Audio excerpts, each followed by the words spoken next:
시청자 여러분 안녕하십니까? VOA 뉴스입니다. 미국 116대 의회가 본격적인 의정활동을 시작하면서 북한 문제에 대한 강화된 법안이 처리됐습니다.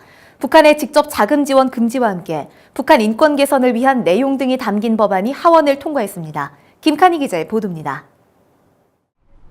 미 연방 하원이 지난주 국무부 국무와 대외 운영 세출 예산을 포함하는 2019 회계연도 종합 세출 법안을 통과시켰습니다. 법안은 예산이 북한, 쿠바, 이란, 시리아를 직접적으로 지원하거나 보상하는 데 쓰여선 안 된다고 명시했습니다. 또 북한의 악성 사이버 공격 역량을 돕는 국가들도 지원할 수 없다고 규정했습니다. 다만 미국의 안보에 이익이 된다고 판단하면 국무장관 보고 후 해당 국가 지원 금지는 유예될 수 있습니다.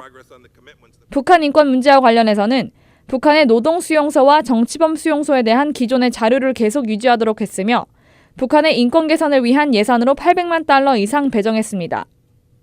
이 법안을 다시 처리할 상원 의원들은 대북 압박을 계속 지지할 것이라고 강조했습니다.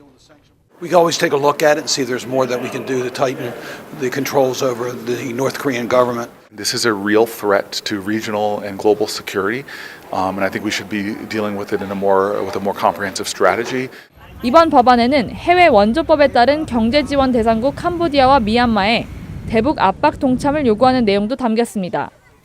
캄보디아의 대북 제재 이행이 보고될 때까지 미국의 지원이 유입되지 않을 수 있고 미얀마도 북한과 군사 협력을 끊었다는 국무장관의 보고가 있을 때까지 경제 지원 15%는 집행되지 않을 수 있다는 내용입니다. 이 세출 법안은 상원을 통과한 뒤 대통령의 사명을 거치면 법으로 효력을 발휘하게 됩니다. VOA 뉴스 김칸입니다. 국무부 인권 담당 차관보였던 톰 말리노스키 하원 의원은 지금이 대북 정보 유입 노력을 더 강화해야 할 때라고 밝혔습니다. 외부 정보가 차단된 북한 주민들이 스스로 미래를 선택할 수 있도록 사실 정보를 전달해야 한다는 겁니다.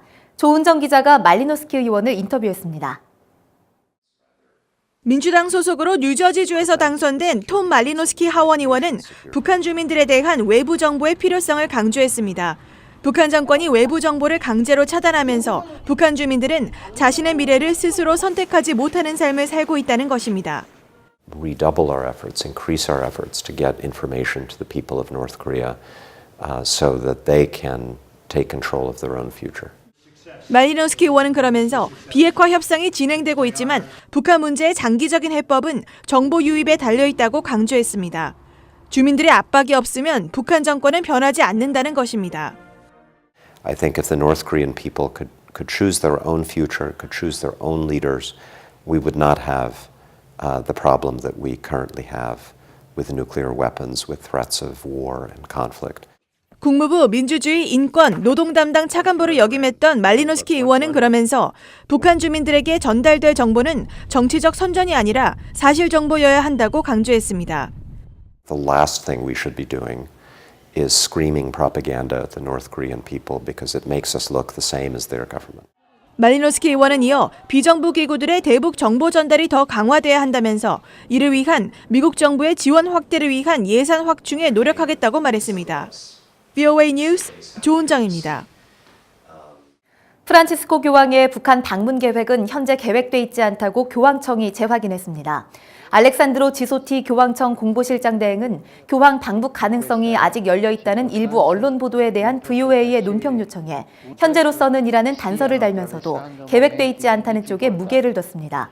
교황청 공보실 관계자는 지난달에도 다른 순방 계획이 너무 많이 잡혀있다면서 교황의 2019년 해외 순방 일정에 북한이 포함돼 있지 않다고 밝혔습니다.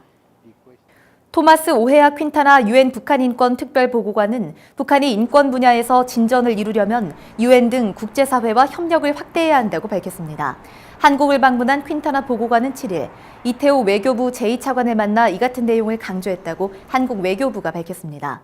퀸타나 보고관은 또 천혜성 통일부 차관도 만나 이산가족 상봉과 대북 제재, 대북 인도적 지원, 한국 내 탈북자 상황 등에 대한 의견을 교환했다고 말했습니다. 북한 황해북도 지역 주민들이 지난해 홍수와 산사태 피해 이후 아직도 취약한 상황에 놓여 있다고 국제적십자 적신월사연맹 IFRC가 밝혔습니다. 국제적십자 적신월사연맹은 최근 홈페이지를 통해 겨울에 땅이 얼어붙어 복구 작업이 느려지면서 이재민 24만여 명이 추위와 위험에 노출돼 있다고 전했습니다.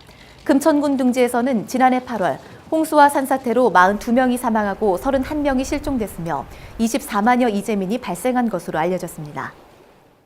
VOA 뉴스 마칩니다. 시청해주신 여러분 고맙습니다.